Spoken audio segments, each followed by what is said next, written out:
मुंबई की वो बरसाती रात जिसे मैं जिंदगी भर नहीं भूल सकता। रात के करीब 11 बजे थे। शहर की सड़कों पर पानी बह रहा था।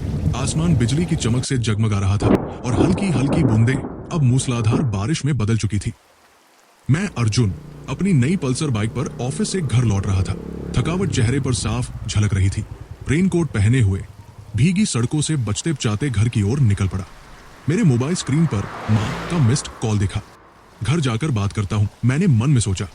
मैंने रफ्तार थोड़ा तेज की, लेकिन तभी सामने से एक ट्रक तेज स्पीड में आ रहा था। उसकी हेडलाइट्स सीधी मेरी आंखों में पड़ी। मैंने ब्रेक मारी, लेकिन बारिश में बाइक का संतुलन बिगड़ गया। धड़ाम, सब कुछ मानो ठहर गया। ऐसा लगा जैसे किसी ने मेरे सीने पर लोहे का हथौड़ा मारा हो। मैं हवा में उछला और सड़क के किनारे जा गिरा। आंखें बंद होने से पहले मेरी नजर अपनी पल्सर पर पड़ी।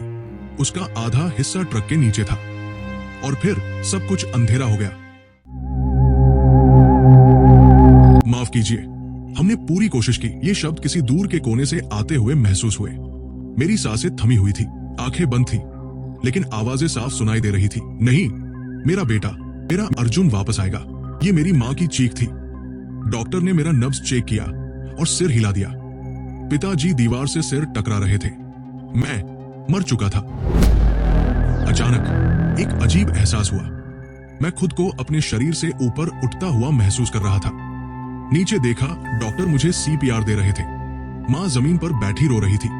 पिताजी बेजान खड़े थे। एक सुरंग थी, बहुत लंबी और उजली।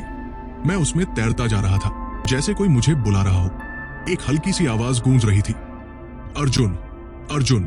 और फिर तभी मेरे सामने मेरी पूरी जिंदगी फिल्म की तरह चलने लगी। 5 साल की उम्र में मैं बुखार से तप रहा था और माँ रात भर मेरे सिर पर पानी की पट्टी रखे बैठी थी। 10वीं में फेल होने पर पापा ने मुझे जमकर डांटा था। कॉलेज में पहली गर्लफ्रेंड ने धोखा दिया था। माँ का आखिरी वाक्य जो मैंने अनसुना कर दिया था, बेटा कल तेरा जन्मदिन है, खाने में क्या बनाऊं? सबसे दर्दनाक पल था। मैंने अपनी पूरी जिंदगी में माँ को गले नहीं लगाया था। क्लियर, एक जोरदार झटके ने मुझे वापस खींच लिया। मैंने अपनी आंखें खोली। डॉक्टर्स हैरान थे। ईसीजी मशीन फिर से बीप करने लगी। ये मेडिकली इम्पॉसिबल है।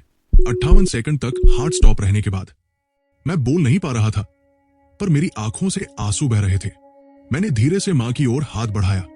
जैसे ही उन्होंने मेरा हाथ पकड़ा, मैं फूट फूट कर रो पड़ा। आज उस हादसे को 5 साल हो चुके हैं। डॉक्टर्स कहते हैं यह मेडिकल चमत्कार था। 58 सेकंड तक हार्ट स्टॉप रहने के बाद कोई जिंदा नहीं लौटता, पर मैं जानता हूं वो भगवान का संदेश था। अब मेरी जिंदगी पूरी तरह बदल चुकी है। हर सुबह माँ पापा के पैर छूता हूं। हफ्ते में 3 दिन गरीब बच्चों को फ्री कोचिंग देता हूं। हर जन्मदिन पर अनाथालय जाता हूं। हर रात सोने से पहले भगवान से एक ही बात कहता हूं, मुझे दूसरों के काम आने लायक बनाए रखो। अगर आपने कभी किसी पल में अपनी जिंदगी को दोबारा शुरू करने की इच्छा की है, तो याद रखना, शुरुआत किसी हादसे से नहीं, एक निर्णय से होती है। अगर ये वीडियो आपके दिल को छू गई हो, तो वीडियो को लाइक करें, कमेंट करें और हमारे चैनल को सब्सक्राइब करना न भूलें।